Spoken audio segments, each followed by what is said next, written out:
Ya han pasado 3 días del baile y todavía la casa de doña Bartolita huele a coñac desde el zaguán. Las alfombras y el tapiz de algunos muebles quedaron inútiles para un segundo baile. El pobre del coronel no había cesado de pagar cuentas, que aumentadas con los gastos imprevistos por roturas y destrozos, acabaron con el dinero contante. El coronel quedó endrogado. Don Lucio, como se lo había dicho Saldaña, cargó con un gran canasto de botellas, latas, pasteles, queso y cuanto se encontró digno de llamarle frioleras para sus criaturitas. Don Lucio, Saldaña y Lupe y los niños comieron juntos al día siguiente hasta reventar. Las niñas del alberca Pane no se refrescaban ese domingo, acariciaban el calor del baile para aprovecharlo todo. Habían bailado mucho con sus novios. Finalmente, doña Bartolita, rendida de cansancio, avergonzada por la pérdida de los abrigos, por los escándalos dados en su casa, molesta por las habladurías de los vecinos y afligida por la ruina de su marido, exclamó con elocuencia de que nunca se había sentido capaz. Mira, esposo mío, primero y último, es necesario ser como todas las gentes, egoísta, porque lo dice el refrán, y nosotros debimos haberlo tomado en cuenta. Baile cochino, el del vecino. Muy buenos días tengan todos. Estamos en otra emisión de Hoy Toca Libro, hoy continuando con el ciclo de literatura mexicana contemporánea. Después de algunas confusiones con respecto a la transmisión de los programas, continuamos hoy normalmente con la obra que vamos a comentar hoy, Baile Cochino de José Tomás de Cuéllar. Bueno, hablaremos un poco acerca de este autor, José Tomás de Cuéllar, nacido en la Ciudad de México en 1830.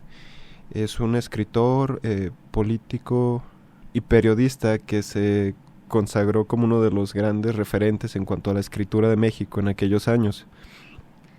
Estudió en el Colegio de San Gregorio y en el antiguo Colegio de Ildefonso. También es importante que fue un miembro activo en la batalla de Chapultepec cuando intervino Estados Unidos en el año de 1847.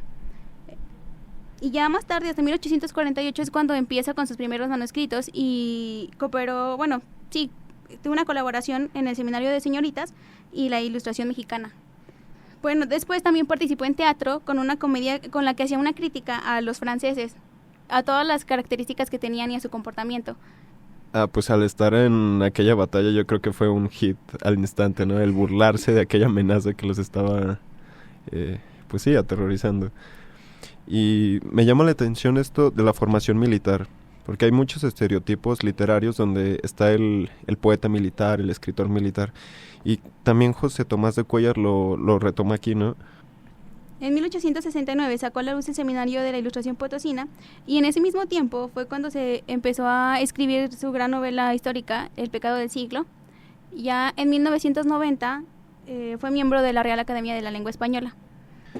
Y entre las obras más destacadas de este autor por las que es recordado está Ensalada de pollos, Baile cochino, Los fuereños y artículos ligeros sobre asuntos trascendentales. Varios de ellos se encuentran incluso en recopilaciones.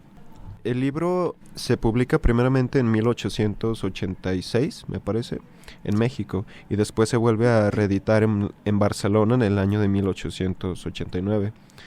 Es importante lo de la fecha, puesto que en el momento en que fue publicada estábamos ya en el Porfiriato, después de la independencia, y pues sabemos que en ese periodo hubieron muchos cambios, y precisamente estos cambios son lo que dan el motivo a la literatura de esa época, la literatura de costumbrismo, puesto que lo que buscaban era, por medio del arte y de todo lo que escribían o cualquier manifestación artística, como que realzar los detalles y la importancia de lo mexicano al momento de ya querer emanciparse de la cultura española y realzar todo lo de nuestra cultura, por así decirlo.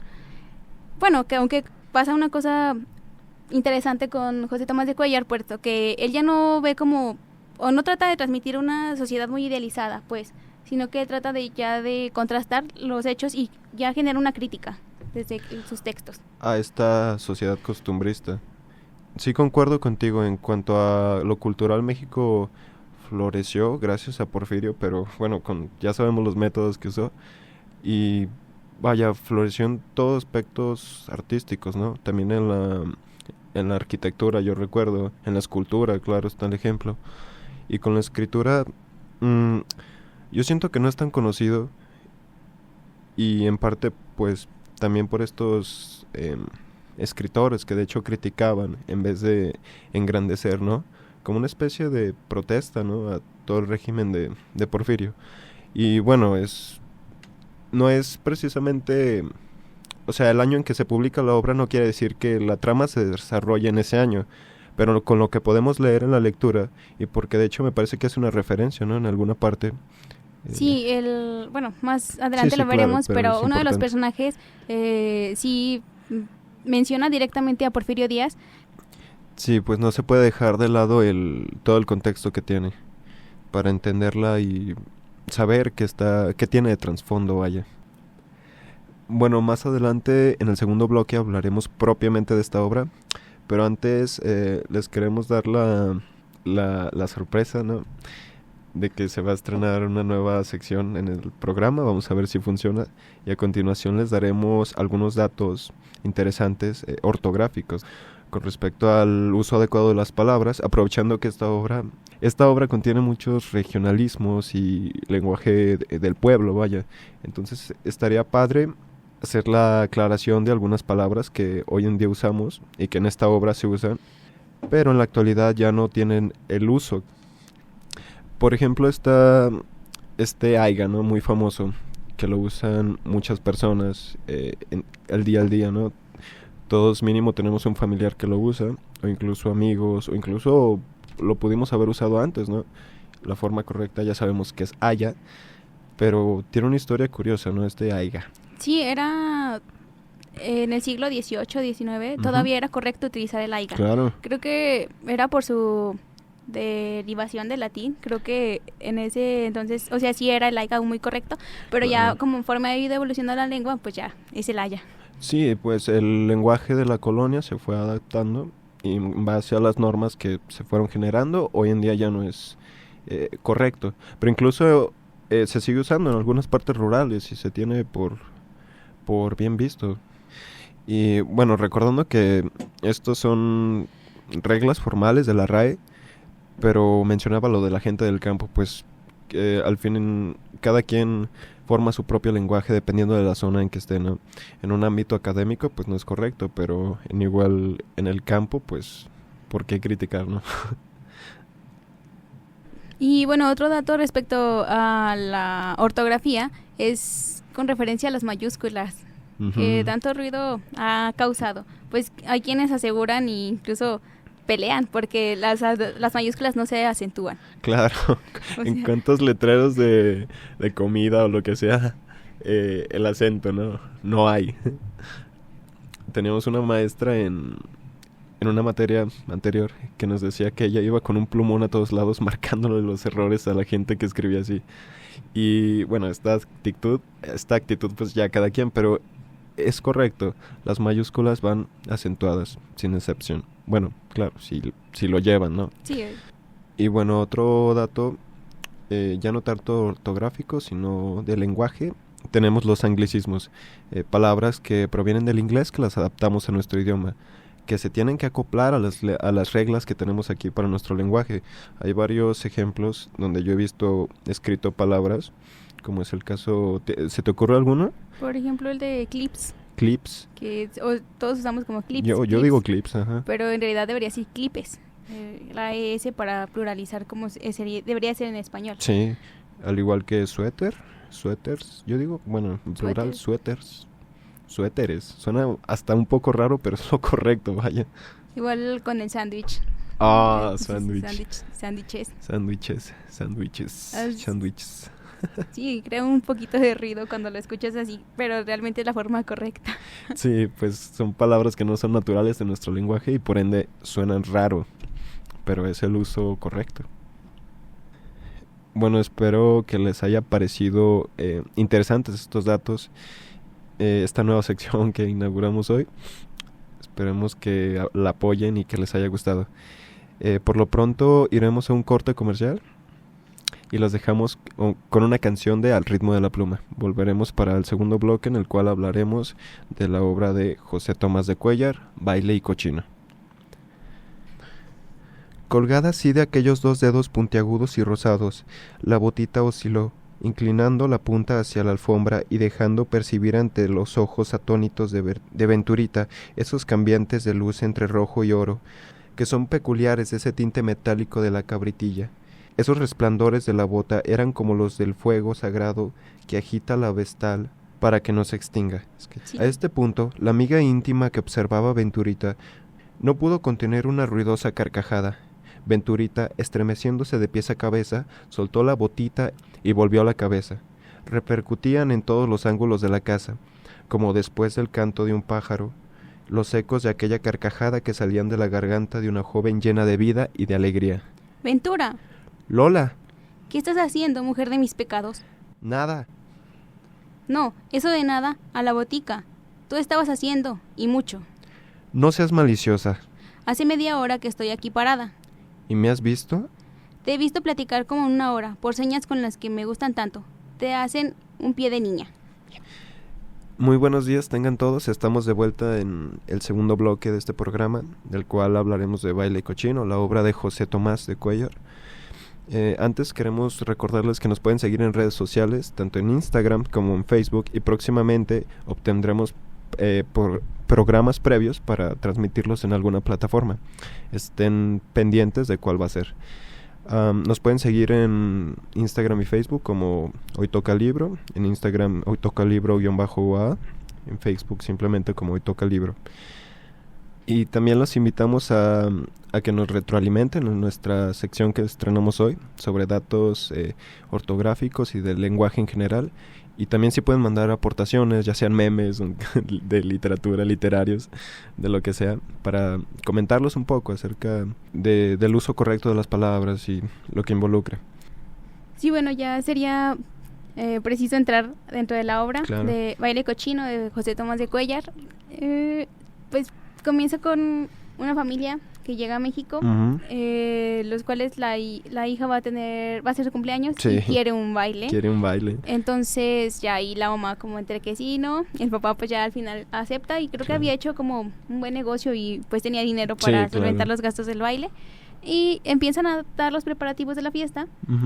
Pero lo curioso es que acaban de llegar a México, no tienen conocidos, no sabían a quién invitar, no tenían invitados.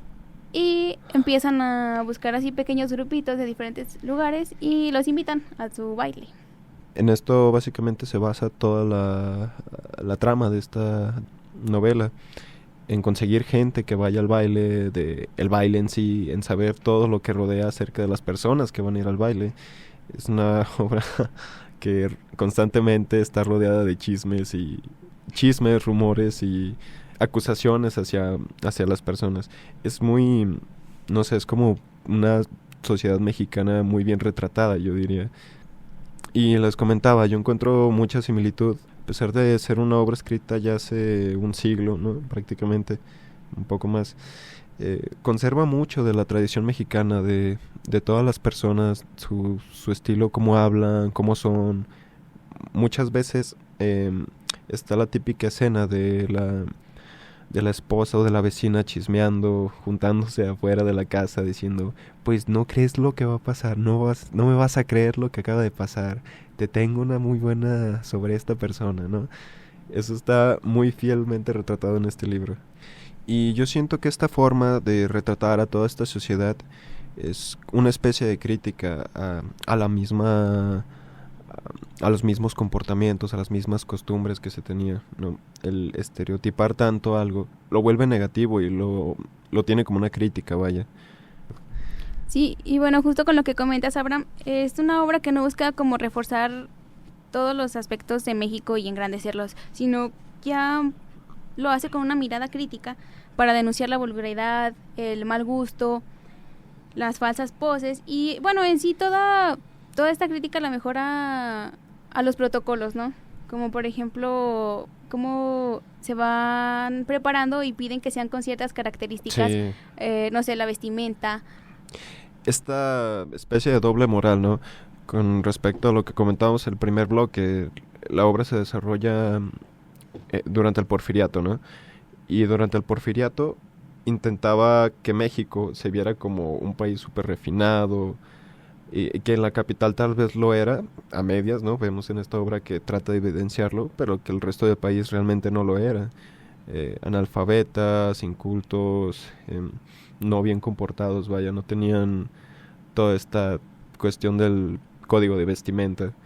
Y en esta obra, o sea, a pesar de que sí se aborda, que le piden código de vestimenta para asistir al tan mencionado baile de Matilda, creo que se llama así la hija, vemos todo el trasfondo que hay.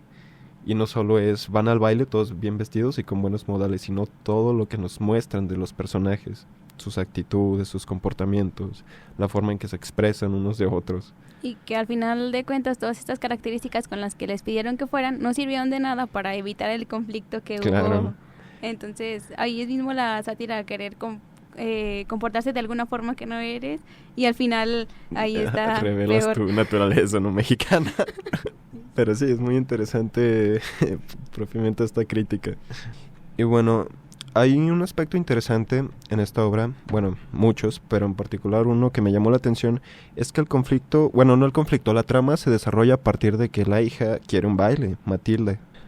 Es curioso que la hija, Matilde, es quien hace que se desarrolle la trama, porque es la que quiere el baile, quien le exige a su papá, y a partir de ahí empiezan todos los preparativos para el baile.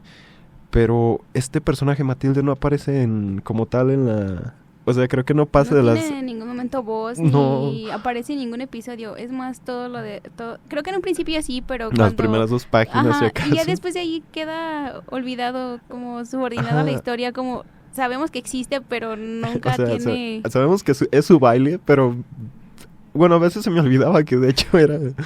suyo, porque pues no aparece, y no tiene peso en sí en la... Son los demás personajes los que constituyen la historia y los que tienen el peso dentro de, por ejemplo, las machucas, las famosas machucas. El papá, la mamá. El Saldaña. Saldaña, ese es un personaje muy interesante. Es como... Es raro, porque es como el amigo...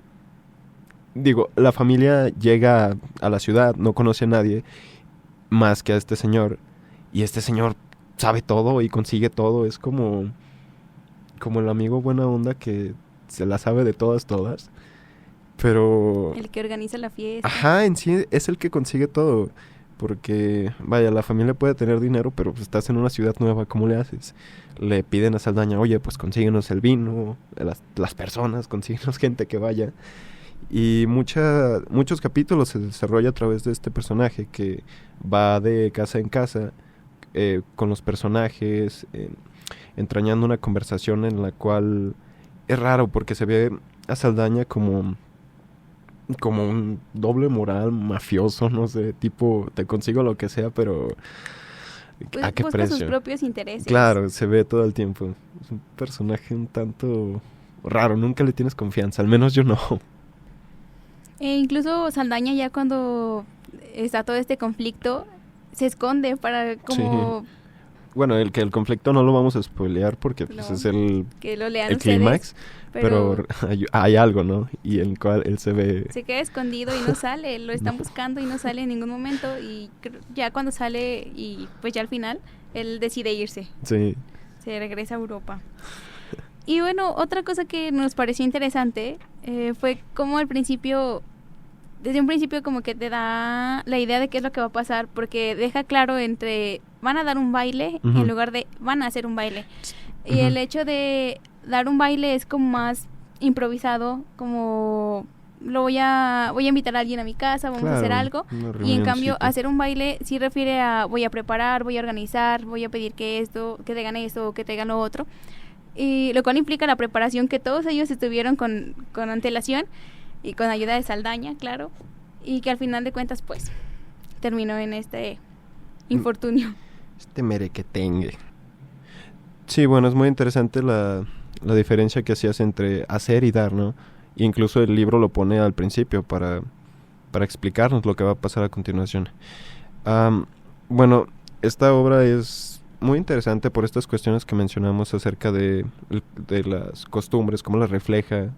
Nosotros creemos que es a favor de una crítica, pero desafortunadamente se nos acabó el tiempo de hoy, de este bloque. Esperemos que les haya gustado nuestros comentarios acerca de esta obra y de los datos que dimos en el primer bloque acerca de la ortografía y lenguaje. Les recordamos que nos pueden seguir en redes sociales como Hoy Toca el Libro _UAA en Instagram y en Facebook como Hoy Toca el Libro, así nomás. Mi nombre es Abraham Gutiérrez. Y yo soy Selva Esquivel. Y nos escuchamos en la próxima emisión.